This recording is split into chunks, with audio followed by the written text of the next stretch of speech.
আজ কর্মের তাগিদে ঘর ছেড়ে যাচ্ছি দূর অজানার পথে। এই কথাটা বলতেই মনটা কেমন জানি ভারী হয়ে আসে। চেনা পথ, চেনা মানুষগুলো, নীরব চোখে বিদায়ের কথা ভাসে। আমার মায়ের সেই মুখটা মনে পড়ে বারবার। চোখে তার লোকানো অশ্রুর ঢেউ, সে যেন বলতে চায়, সাবধানে থাকিস বাবা।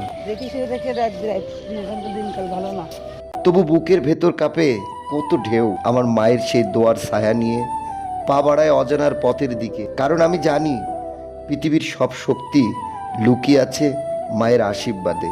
আমার ছোট্ট মায়ামণি, আমার ছোট্ট মেয়ে হাসি দিয়ে জড়িয়ে ধরে যখন বলে, বাবা তুমি কোথায় যাবে, তার প্রশ্নে আমার বুকটা কেঁপে ওঠে। ছোট্ট হাতে জড়িয়ে রাখতে চায় আমাকে, চোখে তার ভালোবাসার আলো।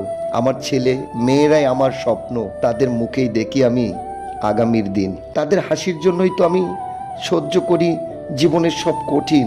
আপনজনের ভালোবাসা বুকে নিয়ে আমি আজ দূরের পথে চলি। জানি দূরত্ব যতই হোক না কেন, ভালোবাসা কখনো ভুলে না। আমার মায়ের দোয়া, সন্তানের হাসি, এই তো আমার জীবনের শক্তি।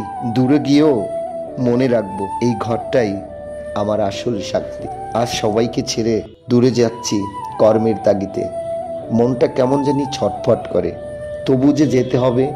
এই হাসি মারা মুখগুলোকে সবসময় হাসি খুশি রাখতে হলে অবশ্যই প্রয়োজন রয়েছে উপার্জনের।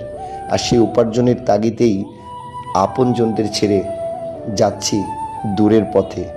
সবাই দোয়া করবেন আবার সুন্দরভাবে যাতে ফিরে আসতে পারি এই মায়া ভরা মুখগুলার কাছে।